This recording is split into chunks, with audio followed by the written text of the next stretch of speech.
My name is Clara, and I'm 58 years old. Every morning, I drove my husband to work, the same man who told me I was too old, too useless, too late to chase my dreams. He'd laugh as I dropped him off, saying the world had no place for women like me anymore. But that one morning, something in me snapped. I watched him walk through those glass doors, straight into the company that worshipped him, and I decided to follow. What I found inside didn't just change my life, it destroyed his. He thought I was just his driver. He had no idea I was about to become the reason his whole world would burn. Every morning for the past 7 years, I've driven my husband, Henry, to work, not because I enjoy it, but because he insists that I have nothing better to do. He's 60, proud, and convinced the world revolves around him. The mornings always start the same way, with me behind the wheel of his silver sedan and him criticizing the route, my driving, or my life choices. That morning, the air outside was damp and gray, and I could already feel Henry's mood before he even got in the car.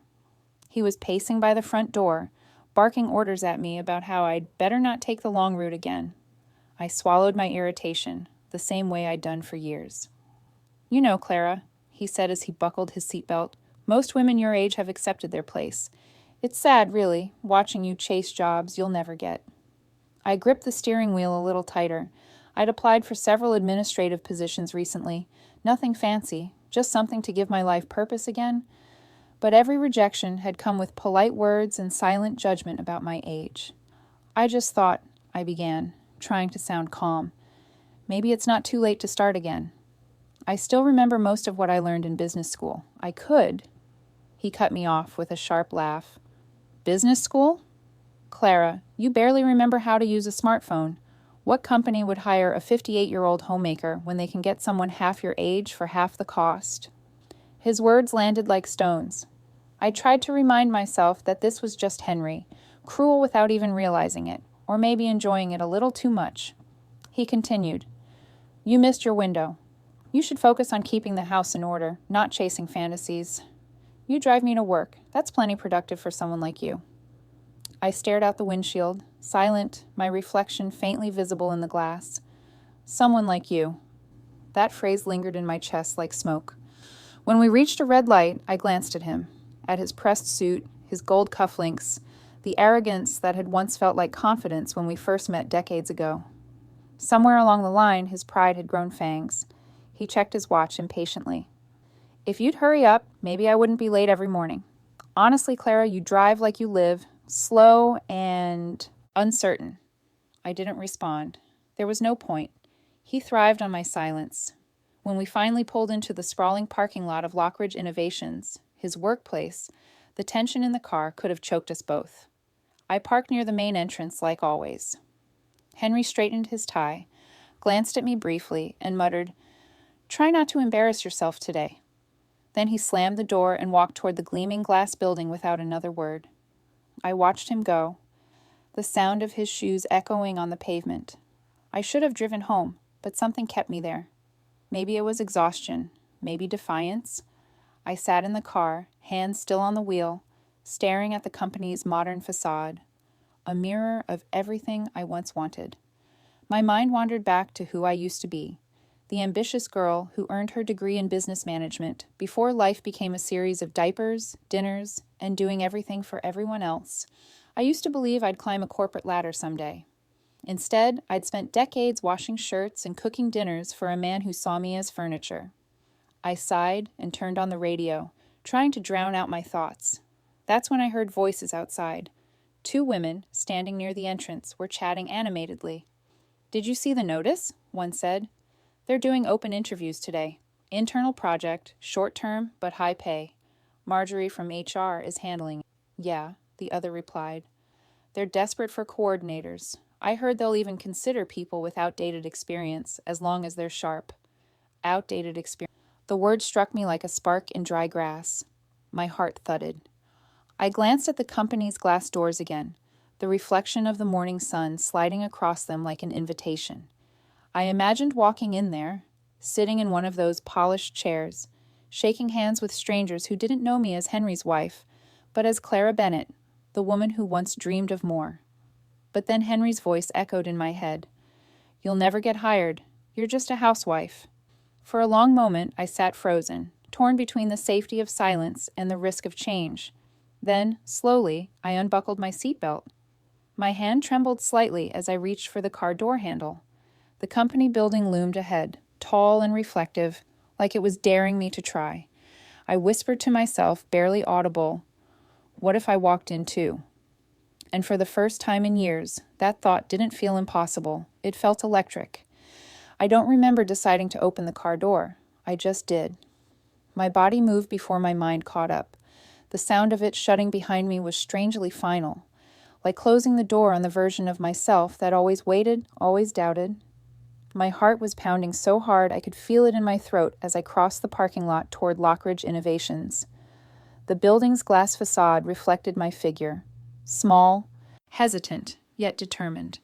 My palms were clammy. My sensible shoes squeaked softly against the marble floor as I stepped inside. The lobby smelled of coffee and ambition. People in crisp suits moved quickly around me, tapping on phones, swiping badges, laughing like they all knew exactly who they were. For a second, I thought I'd made a terrible mistake. What was I doing here? I wasn't dressed for an interview, just a beige cardigan and slacks. I was invisible in every way except my fear. But before I could turn around, the receptionist, a cheerful young woman with sleek hair, looked up from her computer and smiled. "Hi there. Are you here for the open interviews?" I froze, my mouth parting slightly. Yes," I heard myself say. She nodded briskly and handed me a clipboard. "Just fill this out and we'll get you checked in. The HR director is seeing candidates on the 3rd floor." I took the form, my fingers trembling, and found an empty seat in the waiting area. My mind raced. I couldn't write. Clara Lowell. If anyone connected me to Henry, this would end before it began. So, I did something I hadn't done in decades. I wrote my maiden name, Clara Bennett. It felt strange and empowering, like reclaiming a piece of the woman I used to be. The form was straightforward. Name, contact info, experience. Under employment history, I hesitated. I hadn't worked since our kids were little, but I'd managed a household, handled finances, and organized community fundraisers for years. Those weren't corporate titles, but they were real work. So, I wrote the truth in plain, confident language. Independent household and event manager, 25 years. When I turned in the form, the receptionist smiled again. "You'll be next after Mr. Thompson. Good luck." Good luck, I needed more than that. The minutes before my name was called stretched endlessly. When a woman in a navy suit finally appeared and said, "Clara Bennett?" My heart skipped. I followed her down a hallway lined with glass offices until we reached a conference room. Inside sat 3 people, 2 younger men in button-downs and a poised woman in her 50s. The woman extended her hand. "I'm Marjorie Shaw, head of human resources. Please have a seat." Her tone was kind but sharp, the kind that sees through pretenses. I sat down, folded my hands, and smiled the way you do when you're terrified but trying to seem composed. "So, Clara," Marjorie began, scanning my form, "you've been out of the workforce for quite some time. Can you tell us what brings you here today?" I took a deep breath. Honestly, I just wanted to see if I still had it in me. I raised a family, managed a home, and supported my husband's career for decades. But I miss being part of something. Solving problems, contributing, learning. One of the men nodded thoughtfully. "That's actually more relevant experience than most people realize." Marjorie smiled. "Tell me about a time you had to handle something unexpected." I found myself talking about balancing budgets, organizing charity events, and mediating community disputes. I made them laugh once when I joked, "If you can coordinate 3 teenagers and a stubborn husband, you can manage any team." By the end, my nerves had transformed into a quiet confidence. I didn't pretend to be younger or smarter. I was simply honest. And when I admitted, I might not be the most tech-savvy person in the room, but I learned fast, Marjorie's eyes softened with respect. When the interview ended, she stood and shook my hand. "Clara, thank you for coming in. We'll be in touch soon." I walked out of that building, feeling taller than when I'd entered. I hadn't gotten a job, not yet, but I'd done something far more important. I'd finally stood up for myself. That evening, when I picked Henry up, he was in one of his usual moods, irritated, condescending, oblivious. He tossed his briefcase in the back seat and sighed loudly. You look exhausted. What did you do all day, Nap? I smiled faintly. Something like that. He scoffed. You should find a hobby that doesn't involve daydreaming about jobs you'll never get. I turned my face toward the window so he wouldn't see me smile, if only he knew. The next few days passed quietly. I didn't expect to hear back. Part of me assumed the interview had been a fluke, a temporary rebellion. But then, on the fourth morning, my phone rang. The caller ID read Lockridge Innovations. I hesitated before answering. Hello? Mrs. Bennett? It was Marjorie's voice, bright and composed. We were very impressed by your interview. We'd like to offer you a position as a project coordination assistant for our internal development team. Are you still available to start next week? I felt my knees weaken. My mouth went dry. Yes, I whispered. Yes, I'm available. Wonderful, she said. Welcome to Lockridge, Clara. When I hung up, I stood in my kitchen, surrounded by the familiar clutter of my quiet life, and whispered to myself, he has no idea. And he didn't. Not yet. My heart was pounding so hard on my first day at Lockridge Innovations that I could barely hear the elevator music as I rode up to the 5th floor. Every ding of each passing level felt like a countdown to exposure. I kept picturing Henry striding through the building, his familiar gait, his voice echoing down the halls. If he saw me, if he recognized me, it would all come crashing down. I told myself over and over that this wasn't about him. This was about me. Marjorie had given me clear instructions that morning. You'll be in the project coordination department, Clara. We're on the opposite wing from the engineering floor, so you shouldn't run into the senior management team much. Thank God for that. As the elevator doors opened, I stepped into a bright office space, humming with quiet productivity. Desks lined the windows, sunlight spilling across computer screens and coffee cups. The smell of printer toner and new carpet filled the air. Morning. You must be the new hire, a young woman said, walking over with a smile. I'm Janelle, project analyst. Welcome to the Madhouse. I smiled nervously. Thanks. I'm Clara. First day. She chuckled. Don't worry, we've all been there. Just follow the color-coded chaos and you'll be fine. I found my cubicle, a small but tidy space with a computer, phone, and a little note that said, Welcome, Clara, in neat handwriting.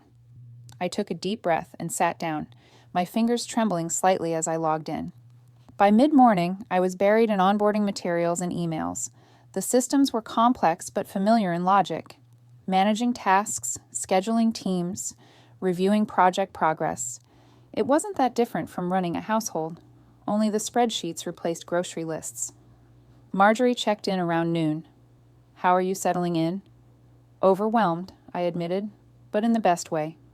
She smiled warmly. That's the spirit. You've got this. And remember, don't let the younger ones intimidate you. Experience speaks louder than software shortcuts. Her encouragement steadied me. It was strange to be guided by someone who saw potential in me, rather than limitation. As the day went on, I caught on faster than I expected. I organized files, reviewed workflow notes, even helped a colleague untangle a scheduling issue. By 3 o'clock, I'd earned a surprised, approving nod from my supervisor. It felt good. It felt earned. At lunch, I joined a group in the break room, trying to blend in. The smell of reheated leftovers filled the air, and laughter bounced off the walls. That's when I first heard his name. Did you see Henry Lowell snap at the junior engineer again this morning? One woman whispered. My stomach tightened. Another coworker, a man named Travis, shook his head. That guy's a nightmare. I don't know how he's still in management. Nobody wants to be on his team. The first woman lowered her voice. Apparently, upper management's been watching him for a while. Something about his performance reviews and missing documentation. I stirred my coffee slowly, forcing my face into neutrality. Travis continued. He acts like he owns the place, but everyone knows his department's one bad audit away from collapse. My throat went dry.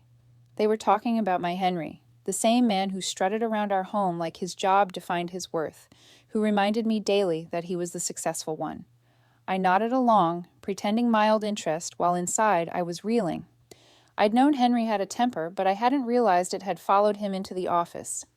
Later that afternoon, as I gathered files from the shared printer, I noticed a stack of papers still warm from the tray. The top page was titled Preliminary Restructuring, Department Head Review. I shouldn't have looked.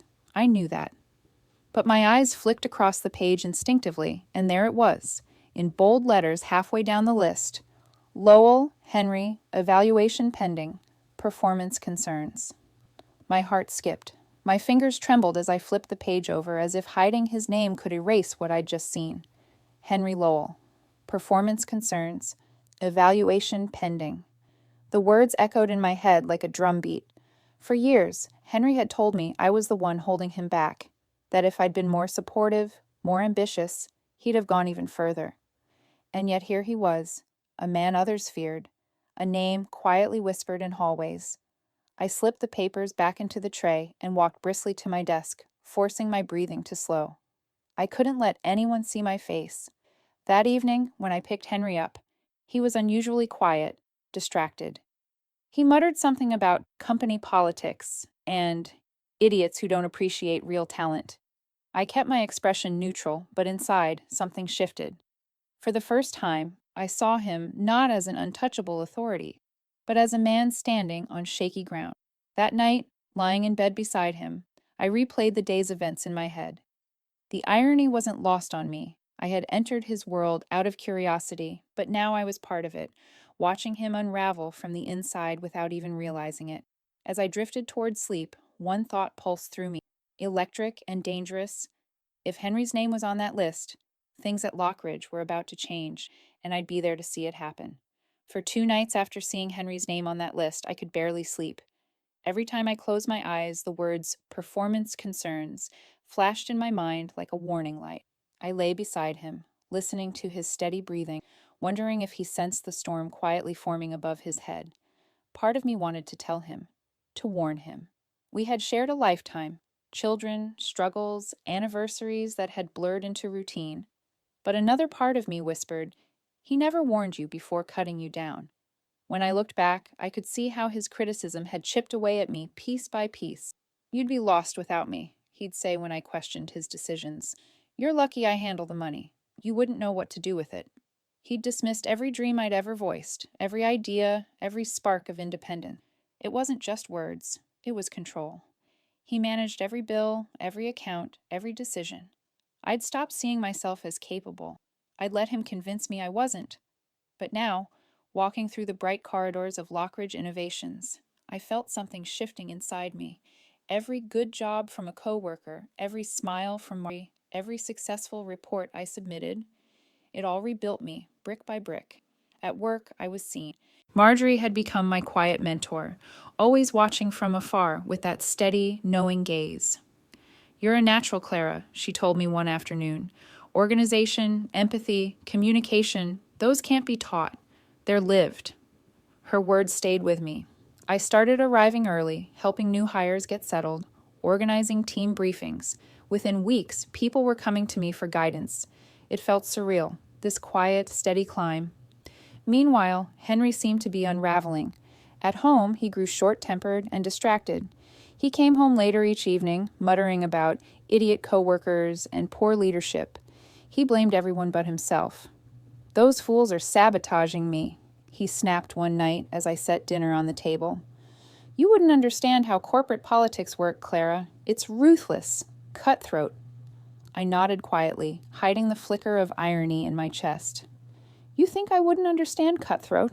You've been cutting me down for 30 years. One morning, while walking to the printer on the 5th floor, I heard raised voices near the stairwell. I paused, recognizing that tone instantly, Henry's. He stood there, red-faced, towering over a younger employee who looked terrified. I said redo the projections, he barked. If you can't meet deadlines, maybe you shouldn't be here at all. The young man stammered an apology, eyes down. Henry muttered something cruel under his breath and stormed off.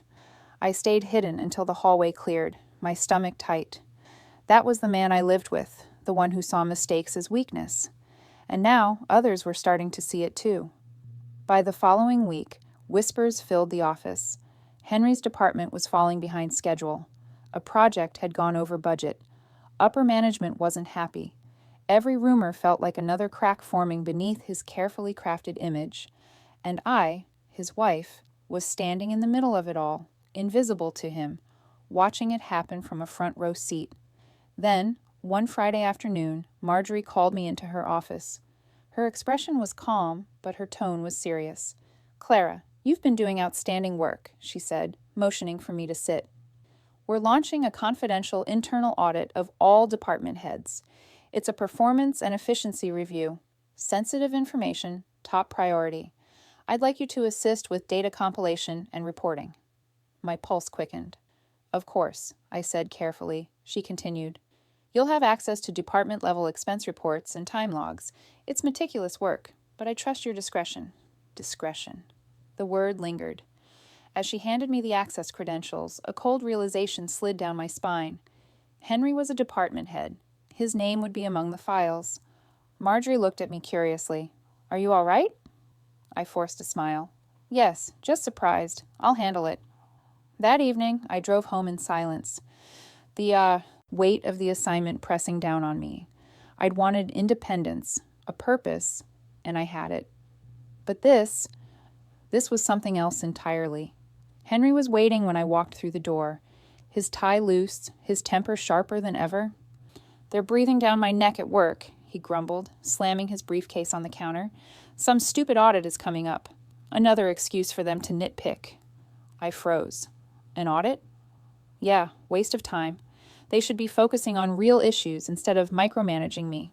He poured himself a drink and waved his hand dismissively. "It's ridiculous." I forced a small nod, my voice steady. "Maybe it's just routine." He scoffed. "Routine? Please. They're lucky to have me." Later that night, after he'd gone to bed, I sat at my small desk by the window and opened my company-issued laptop. My new login credentials were waiting in my inbox. I hovered the mouse over the access portal and exhaled slowly. This was work. Professional, impersonal, that's what I told myself. But as I clicked open, a list of departments appeared, each with their respective heads and digital file links. My eyes traced the screen until I found it. Engineering Division, Manager Henry Lowell. My breath caught. My first assigned report to review was stamped with his digital signature. The man who had spent years mocking my ambitions was now just another name in a folder on my screen, one I'd been asked to analyze. I sat back, staring at the monitor's glow, the irony almost too poetic to bear. My hands trembled slightly as I whispered to myself, "So this is how it begins." The next morning, I sat at my desk long before the office began to stir. The hum of the air conditioning was the only sound as I stared at the screen, the cursor blinking like a heartbeat. My task list for the audit appeared simple enough. Review expense reports, cross-check department budgets, and flag any inconsistencies. But my first assigned folder bore the name Engineering Division, Henry Lowell. For a long moment, I just stared at it. My mouse hovered over the folder icon like it was something dangerous, radioactive even. Opening it meant crossing an invisible line between wife and professional, loyalty and truth. Finally, I clicked. Rows of spreadsheets filled the screen. Quarterly budgets, vendor invoices, payroll records. At first, everything looked ordinary, numbers and codes, dates and totals. But as I scrolled deeper, patterns began to emerge, faint but undeniable. Some invoices didn't match their corresponding approvals. A vendor listed twice under slightly different names. Overtime hours charged to employees who weren't even on active payroll. I frowned and pulled up the most recent quarter. There it was again, a string of inflated costs tied to Henry's digital signature. It didn't make sense. Henry prided himself on being meticulous, almost obsessively so. He'd mocked coworkers for simple accounting errors. Yet here, in plain sight, were irregularities too deliberate to be accidental. My heart thudded. Could he really have? I opened another file, then another. The more I looked, the worse it got. Duplicate entries, falsified overtime claims, vendor payments routed through obscure accounts. And every one of them bore the same approval line. Authorized, H. Lowell. I leaned back, pressing a trembling hand to my mouth. This wasn't a mistake. It was fraud. For several minutes, I couldn't move. The world around me felt too still, too sharp. The realization hit like cold water. If I reported this, I wouldn't just be exposing a manager, I'd be exposing my husband. Henry, the man who'd controlled everything, who'd made me believe I was helpless without him, had built his entire professional image on lies. I sat frozen, torn between horror and vindication. Part of me wanted to slam the laptop shut, pretend I hadn't seen any of it, to protect him, to protect the fragile illusion of stability we still had. But another part, the stronger, quieter part, whispered that maybe this was justice. Still, I needed. That afternoon, I requested a brief meeting with Marjorie under the pretense of clarifying audit protocol. In her office, surrounded by neatly stacked files and framed certificates, I spoke carefully. Marjorie, I began, choosing my words with precision. What's the company policy if an auditor discovers possible misconduct from a department head? She looked up, brow furrowing. Misconduct? You mean financial discrepancies? I nodded slowly. Hypothetically, yes. Her tone shifted, firm but calm. Our policy is simple, integrity first. Every employee, regardless of position, is subject to review. No one is above the rules here. No one is above the rules. I swallowed hard and gave a faint smile. Good to know. She studied me for a moment, her expression gentle but perceptive. Are you all right, Clara? I forced a nod. Just learning the ropes. Back at my desk, I replayed her words again and again. No one is above the rules. That night, Henry was unusually cheerful. He poured himself a drink the moment he walked in and grinned as he loosened his tie. You're looking at a man on the rise, he said. I feigned surprise. Oh? He nodded proudly. There's talk of a promotion, senior engineering manager. About time they recognized real leadership around here. I kept my expression steady, my hands calm. Inside, I was a storm. A promotion? He was lying, both to me and to the very company he'd been stealing from. He prattled on about his achievements and team growth, and all I could think of were those falsified numbers, the padded invoices, the signatures that told a different story. When he finally went to bed, I sat at my small desk in the living room, my laptop glowing softly in the dark. I opened the files again, rechecked every figure, and compiled a clean, concise report.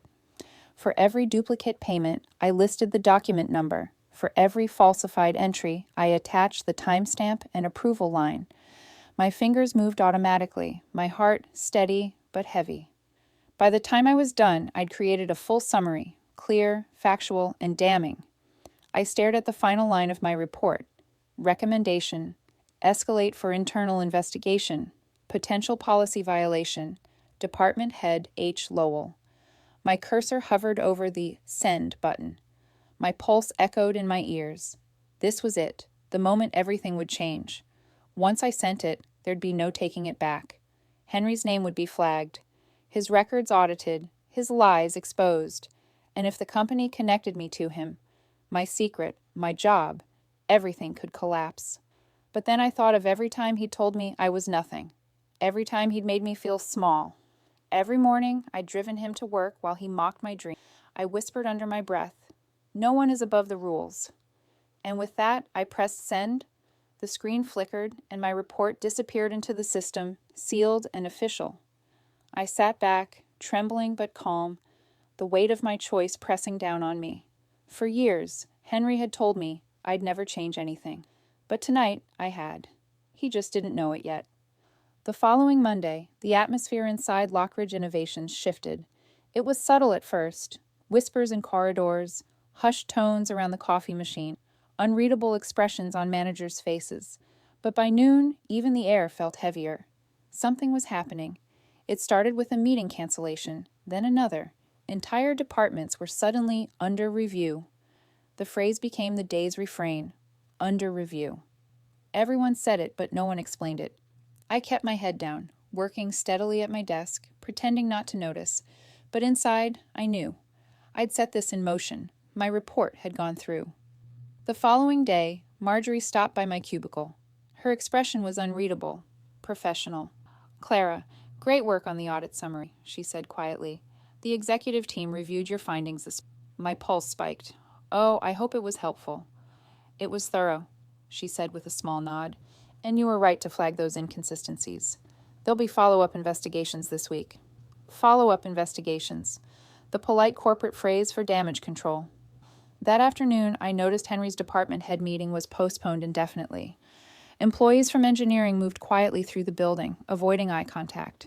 The usual arrogance that hung around Henry's division had thinned into unease. By the time I picked him up from work that evening, his mood was volcanic. He yanked the passenger door open and slammed it shut hard enough to make me flinch. "Those idiots have lost their minds," he spat. "Some stupid audit popped up out of nowhere. They're claiming there are discrepancies in my accounts. My accounts. I've worked there for 20 years. My hands tightened on the steering wheel. "An audit?" I asked, feigning curiosity. "Yes, an anonymous review. Someone's been feeding upper management garbage data. It's a witch hunt." His face flushed red with anger. "I know exactly what this is. Jealous coworkers trying to drag me down." I kept my voice calm, the same tone I'd used for years to survive his tempers. "Maybe it's just a routine check. These things happen." He turned sharply toward me, eyes blazing. "Don't you dare take their side, Clara. You wouldn't understand the pressure I'm under." He was right. I didn't understand the pressure of deception, but I understood guilt, and right now, it sat heavy in my chest. At dinner, he continued ranting, his fork clinking against the plate. "They're wasting time and money chasing fake errors. Some idiot probably messed up a spreadsheet and blamed me." I nodded when expected, offered quiet reassurances, and inside I thought, "You did this to yourself." The rest of the week unfolded like a slow-motion collapse. The company's internal channels buzzed with updates, ongoing review, financial integrity verification, executive oversight. By Wednesday, everyone knew something big was unraveling. I overheard 2 HR staff whispering near the elevators. They found serious discrepancies. Upper management's furious. Someone's getting fired, maybe more than one. My heart thudded. It was happening faster than I expected. Later that afternoon, as I was organizing files, Marjorie approached my desk again. Her expression was careful but serious. "Clara, you may want to keep a low profile for a few days," she said quietly. "The audit's leading to some hard conversations." I swallowed. "Has it been confirmed?" She gave a slight nod. "There's enough evidence for termination. HR will be calling in department heads tomorrow morning." I managed to thank her, my voice steady though my hands trembled. That night, Henry came home late. He didn't bother with dinner this time, just poured a drink and paced the living room, muttering curses. "They're targeting me, Clara. They think I've done something wrong." He stopped, glaring into the distance. "Someone must have tipped them off. Someone on the inside." I kept my tone even. "What makes you think that?" He slammed his glass onto the counter. "Because no one would have noticed those numbers unless they were looking for them. Someone's been watching me. Someone jealous, someone pathetic." I busied myself with washing dishes, careful not to meet his eyes. My reflection in the kitchen window looked calm, but my pulse told another story. As he ranted, I realized something strange. I didn't feel fear anymore, not of him, not of what would come. Only inevitability. The next morning at work, tension blanketed the office. People spoke in whispers, glancing toward the elevators like they expected someone to appear in handcuffs. Around 10 o'clock, a message popped up on the company-wide intranet. "Departmental restructuring meetings commencing. Please cooperate fully with HR." By noon, Henry's name was on everyone's lips. I tried to stay focused on my screen, but the murmurs seeped through. "Did you hear? They shut down his system access." Security escorted him to HR. Apparently, the audit found fabricated invoices. I didn't move. My breath came slow and shallow. Then, out of the corner of my eye, I saw movement. 2 security staff walking down the corridor toward the elevators. Between them was Henry. His face was pale, jaw tight, fury burning just beneath the surface. And then, as he passed my department's open floor, he turned his head. Our eyes met. For a split second, recognition flashed across his face. Confusion, disbelief, then something darker. His gaze sharpened, locking onto me like a puzzle piece snapping into place. He knew. The elevator doors closed between us, cutting off the moment, but the weight of it stayed in the air long after he was gone. My hands trembled as I reached for my mouse, trying to steady my breathing. He knew someone had betrayed him, and now I was certain. Deep down, he suspected exactly who. The house was too quiet that evening. Even before I heard the car door slam, I knew. The air shifted, sharp, heavy, like a storm pressing against the walls. Then came the footsteps, hard, fast, furious. The front door burst open, and there he was. Henry, red-faced, eyes blazing. The man I'd lived beside for 30 years, now a stranger, fueled by rage. "You!" he shouted, his voice cracking with fury. "You worked there. You've been at Lockridge this whole time." I froze near the kitchen counter, hands instinctively tightening around the dish towel I was holding. "Henry, don't you dare say my name," he roared, pointing at me. "You went behind my back. You humiliated me in front of everyone. Do you have any idea what you've done?" His words hit like hailstones, but I stood still. The years of flinching, of shrinking into silence, they didn't come this time. Instead, I felt something rise up inside me, steady, cold. "I didn't humiliate you," I said softly. "You did that yourself." His face twisted. "You're delusional. You planted that audit, didn't you? You reported me." He was trembling now, rage and disbelief blending into one. I could almost see the moment realization settled into certainty. "You did," he said, voice low and venomous. "You're the reason I lost everything." I straightened my shoulders, meeting his glare head on. "I did my job, that's all. The same job you mocked me for trying to have." His laugh was sharp, bitter. "Your job? You think tattling on your husband makes you some kind of hero?" "I think telling the truth does," I replied, "even when it's hard." He slammed his hand against the wall, the sound echoing through the house. "You destroyed our life, Clara. Our reputation, our finances, everything." I took a breath, steady but shaking inside. "You destroyed it when you started lying. To your company, to me, to yourself." He stared at me like he didn't recognize the woman standing before him. Maybe he didn't. The Clara he'd known for years would have backed down, apologized, begged for forgiveness. But that version of me was gone.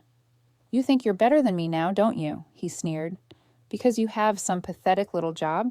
Because they gave you a desk and a paycheck?" "No," I said quietly. "I think I finally remembered who I was before you convinced me I wasn't enough." For a moment, silence filled the room. The only sound was the clock ticking on the wall, marking the seconds between our old life and whatever came next. Then his expression hardened again.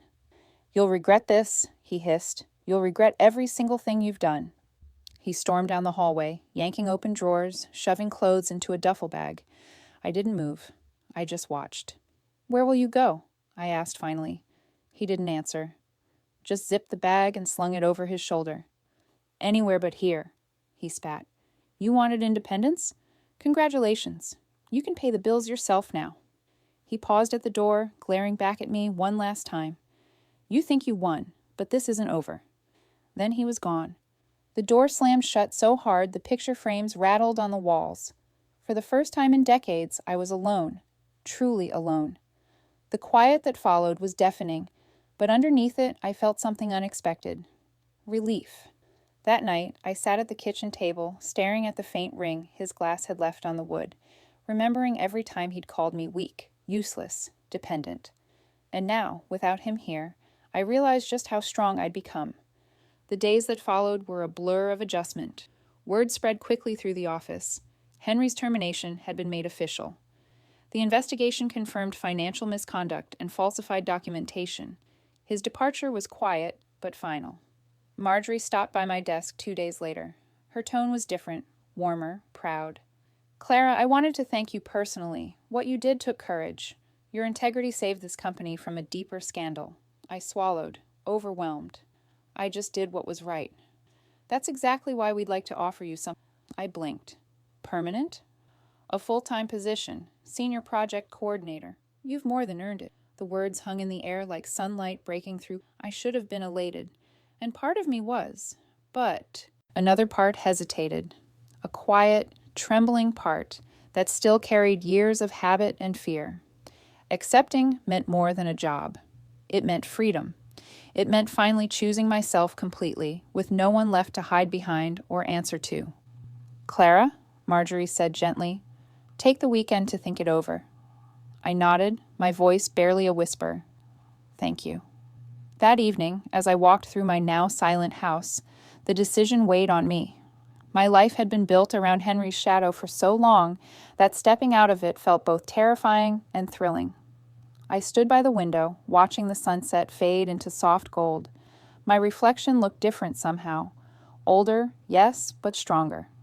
If I said yes, there would be no going back. No more Mrs. Lowell, the chauffeur, only Clara Bennett, the woman who'd rebuilt herself from the wreckage. And as the last light disappeared beyond the trees, I whispered into the quiet, maybe it's time. I never realized how loud silence could be until I was living in it. For weeks after Henry left, the house felt strange, echoing with absence. But somewhere in that quiet, I found something unexpected. Peace. For the first time in decades, I woke up without dread. No footsteps pacing the hallway, no criticism over coffee, no instructions barked like commands. Just me, the sunlight, and a clean slate. When Monday came, I walked into Lockridge Innovations with a calm sense of purpose. My hands trembled slightly as I signed the contract Marjorie slid across the desk. Senior Project Coordinator, full-time. This makes it official, she said with a smile. I looked down at my signature, Clara Bennett. Not Lowell, Bennett. My name, my identity, my choice. That small detail made me tear up. For years, I'd signed everything as his wife. Now I was signing for myself. In the weeks that followed, I threw myself into work with more focus than I'd ever known. I streamlined projects, mentored new hires, and found joy in small victories. A compliment from management, a well-run meeting, a smoothly finished task. But it wasn't just work that began to change, it was me. I started updating my wardrobe. Simple changes, but meaningful ones.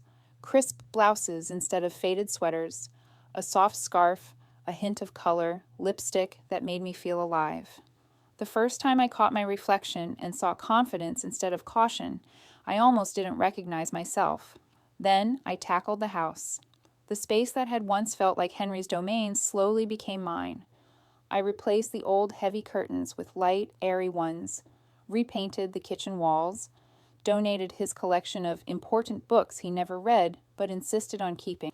Every small change felt like an act of liberation. My children, Anna and Michael, came to visit one week, eyes wide with surprise at the new energy in the house. "Mom," Anna said, laughing as she hugged me, "you look happy." "I am," I told her, and for once, it was true. They'd always sensed the tension between Henry and me, but had learned not to ask. When I finally told them he'd left, they both admitted they were relieved. "You deserve peace, Mom," Michael said quietly. "You've spent your whole life taking care of everyone else. It's your turn now." Those words stayed with me. A month later, Lockridge's internal newsletter ran a feature titled, "Finding New Purpose, Clara Bennett's Journey." They called me an inspiring example of resilience and integrity. Reading it felt surreal. Me, the same woman who'd once been told she was too old and too late, now recognized for strength. Meanwhile, Henry's reputation was crumbling. His termination became public record within the local industry. I heard whispers from colleagues, stories of companies refusing to hire him, of colleagues distancing themselves. His arrogance had turned into isolation, and then, one evening, my phone rang. I didn't recognize the number at first, but the voice stopped me cold. "Clara, it's me." Henry. There was no fire in his tone this time, just exhaustion. "I know I'm the last person you want to hear from," he said, "but I need to explain." I listened quietly, unsure why. Maybe out of curiosity, maybe closure. He told me he'd made mistakes, that he'd been under pressure, that he hadn't meant for things to go so far. "I lost everything," he said, voice cracking.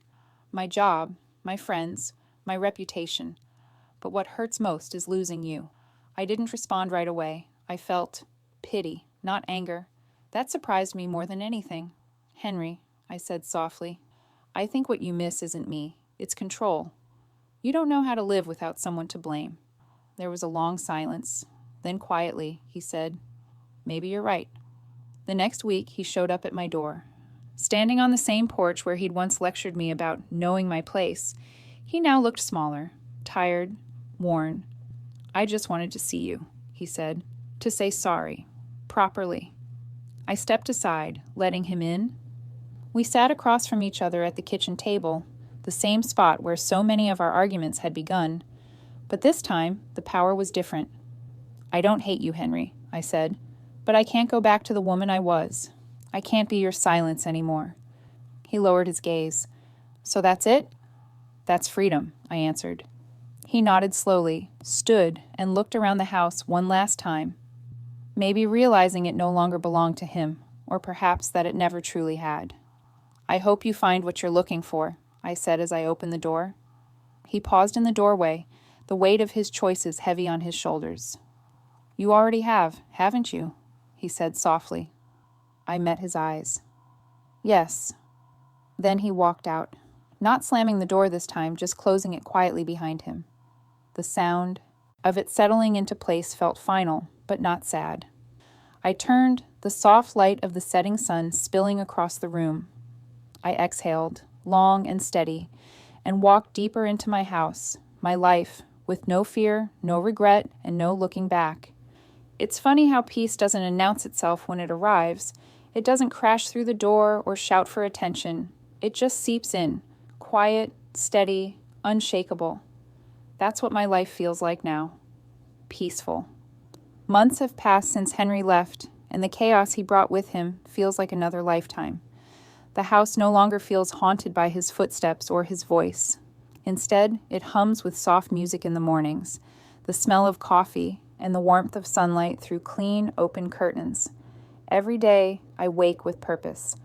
I brew my coffee, grab my briefcase, and drive myself to Lockridge Innovations, my company, my choice, my second chance. The drive always feels symbolic. For years, I was behind the wheel, but going nowhere, chauffeuring a man who saw me as a passenger in my own life. Now, every mile feels like freedom. At work, the rhythm of my days brings comfort, meetings, planning sessions, project deadlines.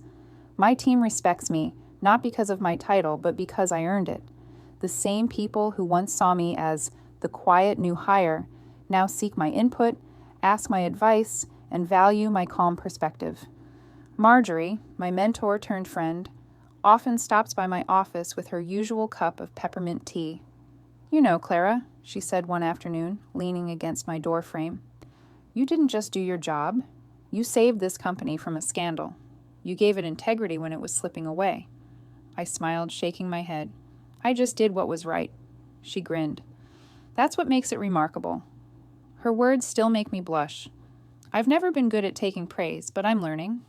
It's strange how different I feel. Lighter, clearer. I've started mentoring a few women through Lockridge's new Second Act program, designed for professionals re-entering the workforce after years away. When I lead workshops, I see in their eyes the same mixture of fear and hope I once carried.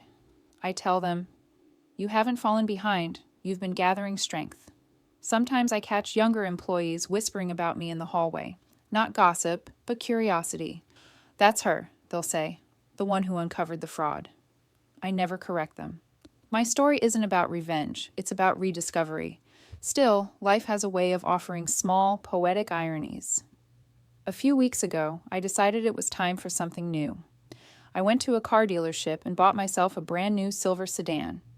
The same model Henry once forbade me from driving because he didn't trust me with it.